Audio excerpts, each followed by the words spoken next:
Hello everyone and welcome to Butterfly Dreams Crochet and More. My name is Jeannie and today we're going to be doing the first video for the Teach Me How to Crochet series.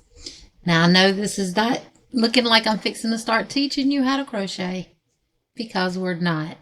I'll have two videos prior to the first actual tutorial on how to do a chain.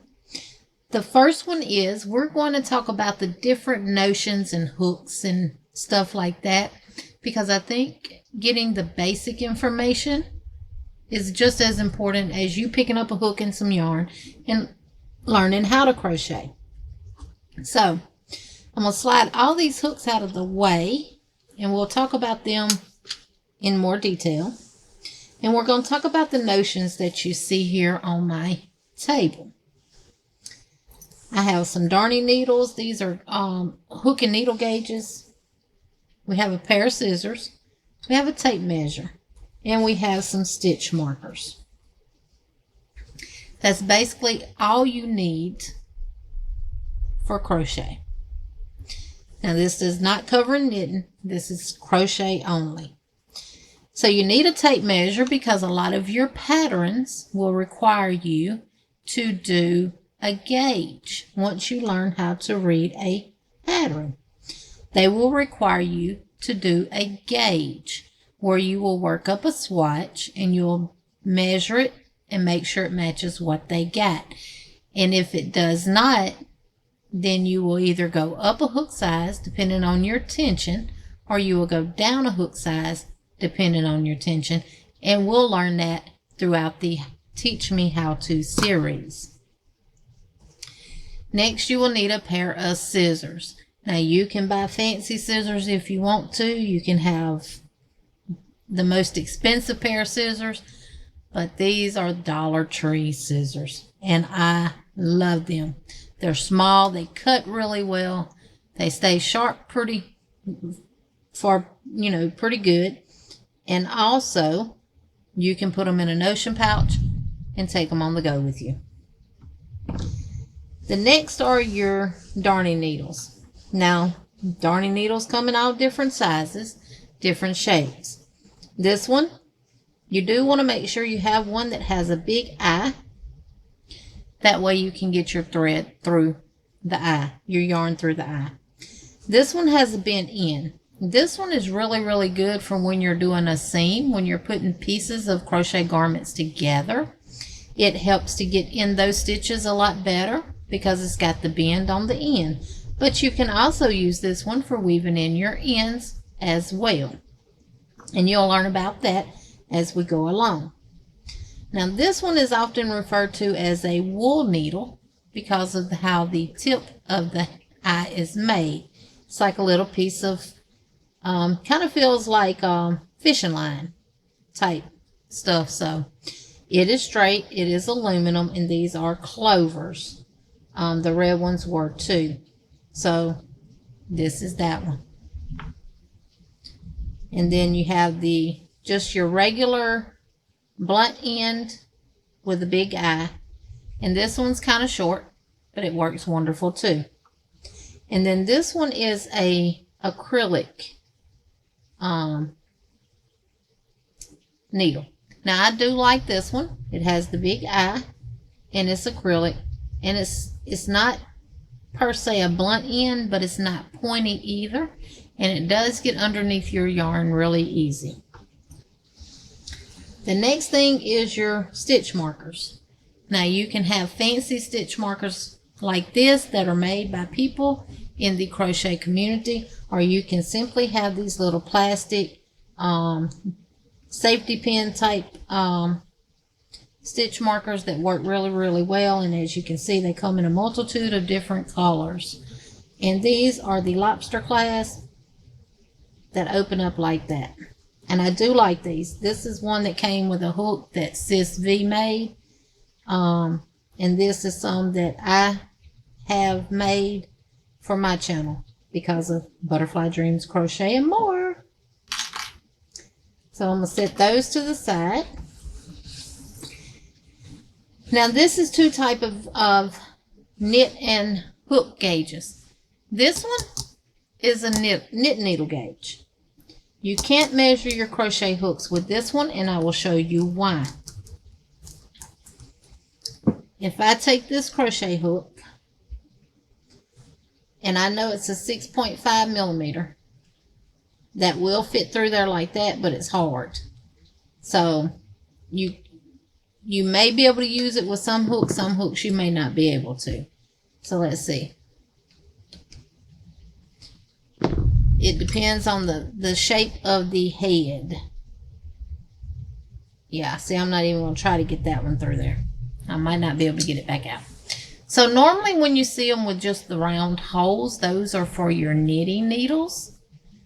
So then you have this elephant that has these open spaces. Now this is either or knitting needles or crochet hooks. So I'm going to grab this wood hook right here. I'm not going to look to see what size it is, and I'm going to show you. I'm going to start here. See, it will not fit. Will not fit. Will not fit. And it fit. So this is a 6.0 based on this gauge, which is a J.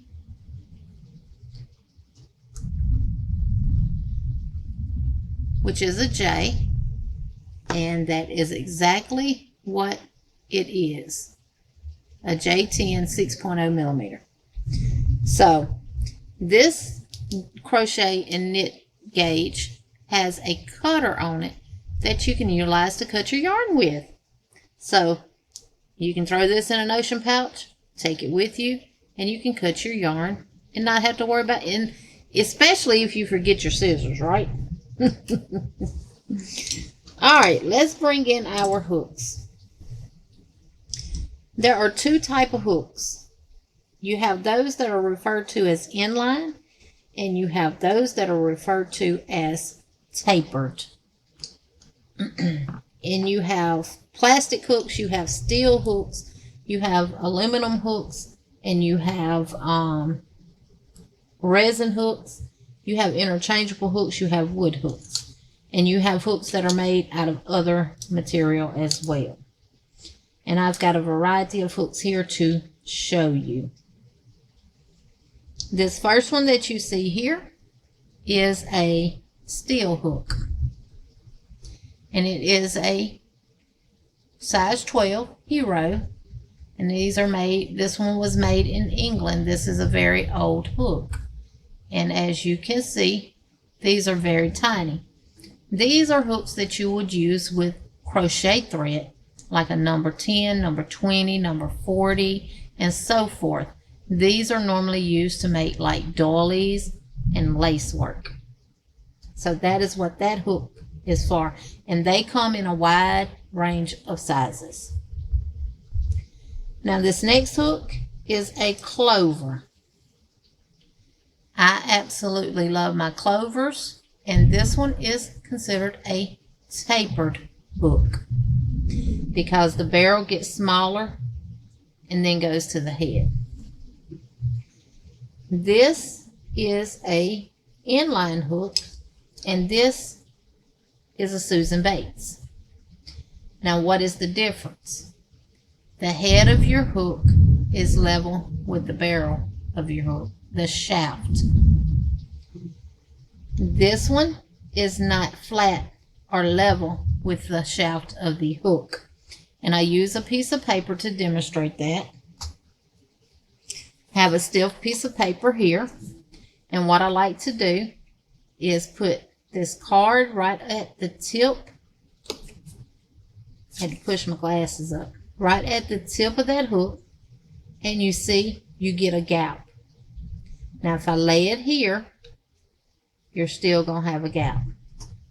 You can see the gap between the hook and the paper. Now if I take my Susan Bates hook and I lay this up against the head, see how it lays flush to the shaft of the hook. Let me change my brightness a little bit. And I do apologize if y'all hear that thunder, because it is storming. See how this part butts right up to the, and the head does too. That does not do that with this one. So that is how you can tell the difference between a tapered and an inline. And also, the throat is cut way deeper on an inline than it is on a tapered. And that is the difference between an inline and a tapered hook. So this is clover. They come in a set. You can get them off of Amazon. A lot of times you can get them for $30-something a set. And it comes from a 2.25 up to a 6.0. Now you do not get a 3.0 millimeter in the set, but they do sell them on Amazon as individual. Now I do love my clovers. These are my go-to hooks. They are aluminum and I love them. My next go-to hook are my Susan Bates, and this is called the Soft Grip Susan Bates hook. They are the inlines, and you can tell I'm wearing the green off. It's been used. See how it's fading?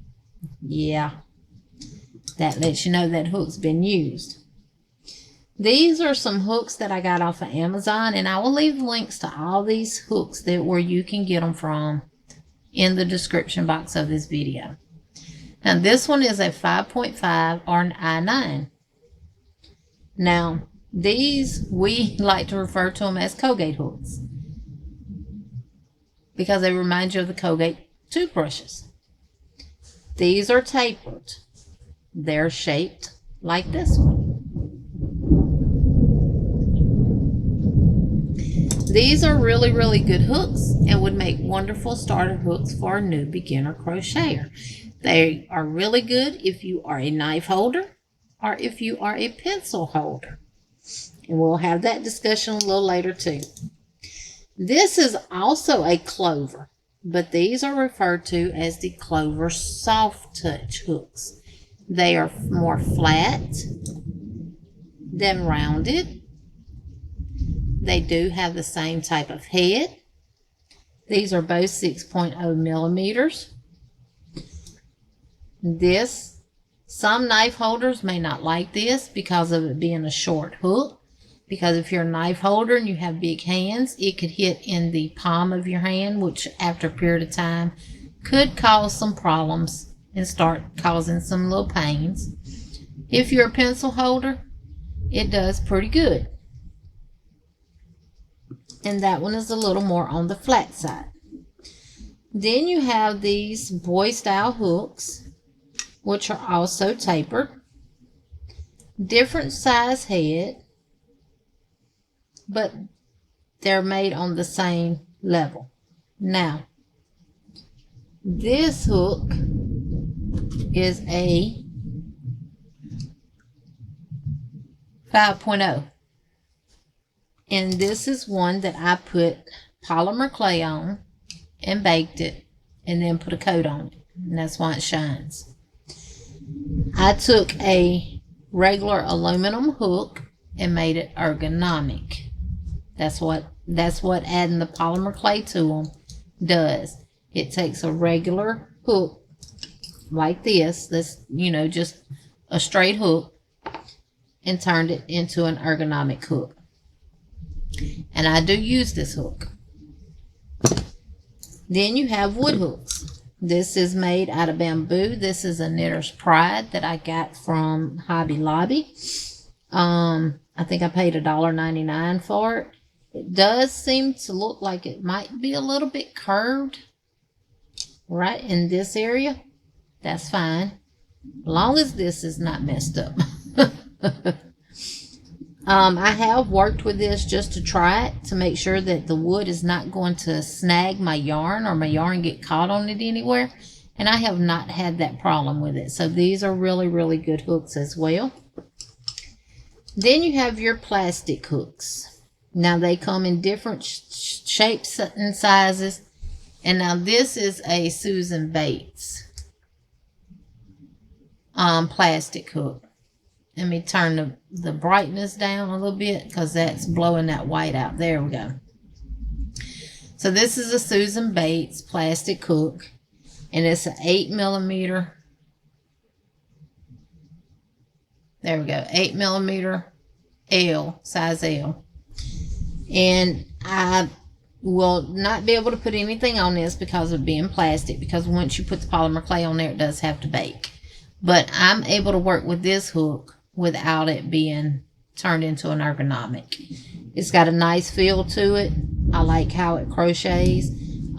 Again, it's a Susan Bates. And I got this from Joann's. Then the next inline that you can get is a furls. Now, furls is not my cup of tea. It's not that it's not a good hook. It's the shapes of the hooks. Because I am a pencil holder, the way I hold it, it does not work for me. So I try my best to stay away from furls. This was a gift to me from one of my beautiful butterflies.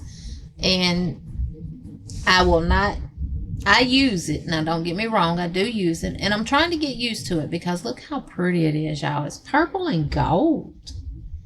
Look at that. And then it sparkles. Look at that. Ooh, look at that sparkle. Do you see? Look. Oh, wow. Yeah, y'all gonna find out. You have a lot of fun over here, too. Then you have some interchangeable hooks. Now, this is the first one that I'll show like this. They have different type of interchangeable hooks, but they all interchange kind of similar.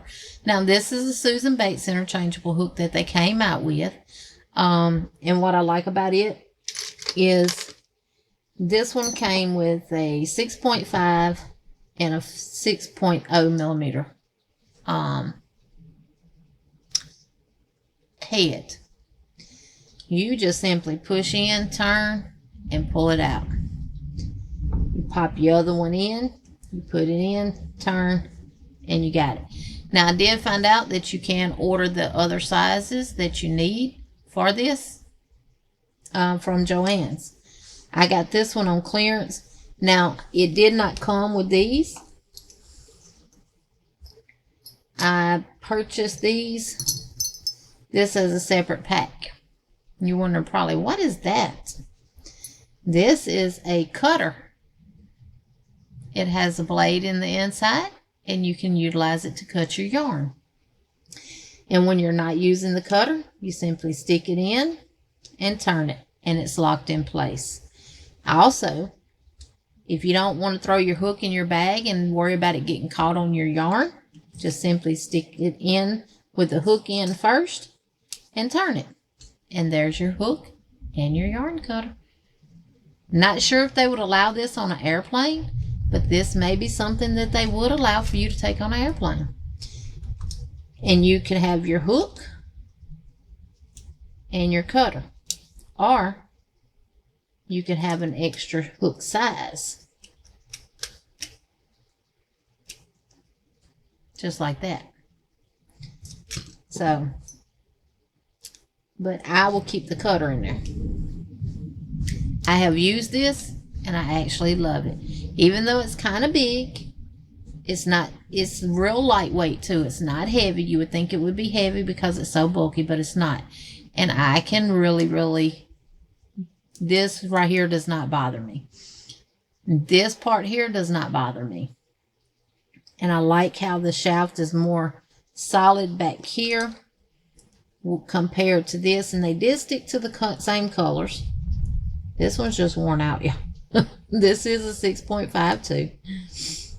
But you see how you have more shaft here than you do here, and then you go into the flat part with the name and stuff on it. So I really like that about them, and I love these. I do have to get the other sizes where I can get a 5.5. So I need that 5.5. So that is the difference between your hooks and the notions that you will need to begin to crochet. Now, the next video that I'm going to be doing is going to be, we're going to be looking at different yarns, yarn sizes, what those yarns are good to use for, and stuff like that. And we're also going to look at some crochet terminology. We're going to look at the crochet symbols and everything else. Then after that video, we're going to get into actually learning how to crochet. I hope y'all enjoy this Teach Me How to Crochet series. I have been requested to do this, so here it is. All I can say is welcome to New Beginnings. I hope you enjoy crochet as much as I do and so many others out there. It brings a lot of joy and happiness, and it's so relaxing. So yeah, come on and let's go along this journey together. And until the next video, remember to be kind, remember to smile. I love each and every one of you all. And until the next video, it's bye for now, y'all.